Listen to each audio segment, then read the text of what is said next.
আচ্ছা, একটা বিষয় দেখুন আপনারা যে অনেক সময় আমরা অপরাধ না করিয়াও অনেকে কিন্তু জেলে যাওয়া লাগে।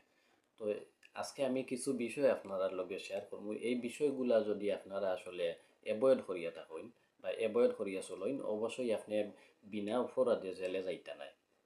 তো আসলে প্রথম বিষয়টা হইল গিয়া যে ঋণ চুক্তির মাঝে কোনো সময় আপনারা গ্রান্টার হিসাবে নিজে থাকবা না।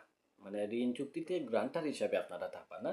২ নাম্বার বিষয় হইল গিয়ে আসলে যে বাল্যবিবাহের যে সাক্ষী আছে, বাল্যবিবাহের মাঝে আপনারা কোনো সময় ভুলেও সাক্ষী দিবা না। আর ৩ নাম্বারে হইল গিয়া যে মিথ্যা মামলার সাক্ষী হইবা না কোনো সময়। তো অনেকে দেখা যায় যে মিথ্যা মামলা করে দেয় একে অন্যের নামে। এই মিথ্যা মামলা সাক্ষী হিসাবে নিজের কোনো সময় সাক্ষ্য দিবা না। আর যদি সাক্ষী দিয়া থাকেন তাইলে কিন্তু বিপদও পড়বা, বিনা অপরাধে জেলে যাইতে পারেন। তো ৪ নাম্বারের বিষয়টা হইল গিয়া যে জাল দলিলের মাঝে অনেক ভূমিদস্যু আছে, এই ভূমিদস্যু সকলে জাল দলিল করিয়া থাকে। তো জাল দলিলের মাঝে আসলে আপনারা সাক্ষী দিবা না।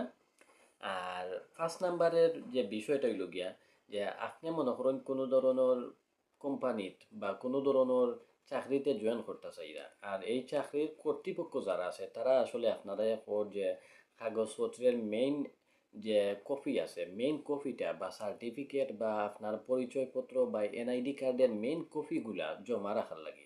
তো বললেও আসলে যত বড়ই চাকরি হয় না এখানে, আপনারা কিন্তু লোভে পড়িয়া যে নিজের পরিচয়পত্র বা এনআইডি কার্ড আছে আর সার্টিফিকেট আছে, এগুলার মূল কপি কোনো সময় ভুলে জমা রাখবা না।